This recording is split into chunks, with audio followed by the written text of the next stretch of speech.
This story is called My First Bong. When I was in 7th grade, 12 years old, I went to my friend Chuck Meyer's house. Chuck Meyer had an older brother who was in high school. He was like a sophomore. He had pot and he had a bong. The parents were out. So there was me and Chuck and his friend, his brother and his brother's friends. And that was the first time I was exposed to, actually it was the second time that I ever smoked. The first time I smoked was with a joint and I didn't get high because I didn't understand the concept of inhaling the marijuana and then leaving it in your lungs. I didn't know that's what you're supposed to do. So I take a little puff and blow it out. But with a bong, you really can't help but get high.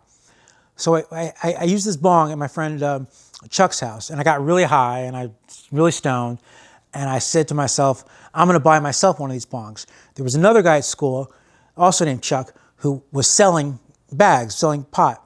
He sold me a $10 bag, and he told me that the bag was cut with oregano, okay? So I'm like, all right, whatever. So I had this little $10 bag of pot.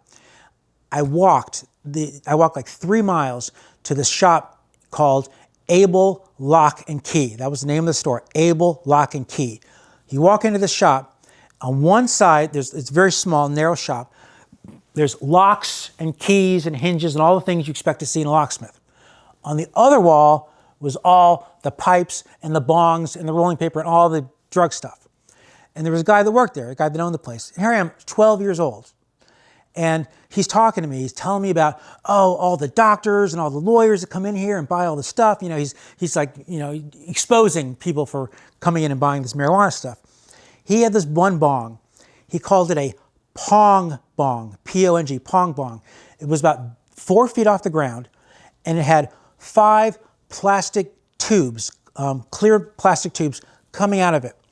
And each tube, at the base of the tube, was a ping pong ball. And the object was you're supposed to inhale from one of these tubes and see how far you could get this ping pong ball to come up the tube.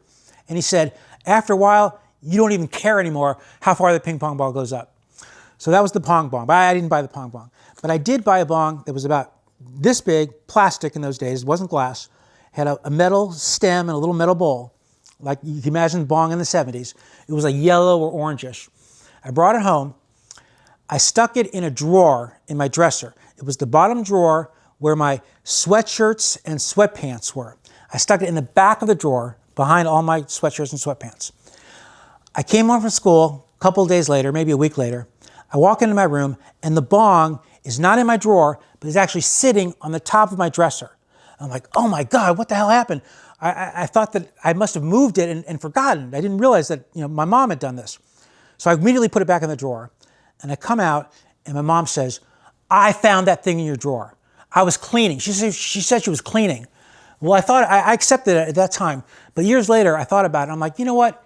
She wasn't cleaning. You don't clean in somebody's sweatshirt and sweatpants drawer. She was snooping. She was looking for trouble. She was looking for, whatever she could find, and she found it. So she goes, what is that thing? She goes, what is that thing? And I'm like, it's a pipe. That's what I told her. It's a pipe.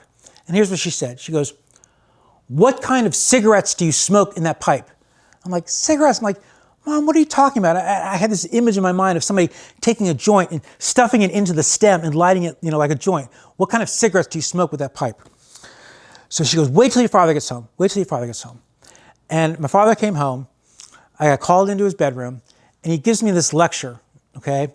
And his argument against marijuana was, it's illegal. That was his argument. It's illegal. He was a lawyer. He had to do everything by the book. I'm like, illegal? I'm like, that's the last thing I would have thought about. That's the furthest thing in my mind that it was illegal. So I took this bong that had been discovered, and I took it outside, and I threw it in a garbage can. We had 2 metal garbage cans. And the garbage guy would come every week, and he would physically pick up, this is before they had machines, he would physically pick up each can and dump it in the truck. And I just kept thinking about, I wonder if that guy saw the bong, because the bong was just sitting there. It wasn't covered or anything. It was sitting there at the bottom of the trash can. I wonder if that guy saw that bong going into the trash. And that was it. I think I used it once, totally. And that was the story of my first bong. Don't forget to read my book, Broccoli Time by Dante, available now on Amazon Books.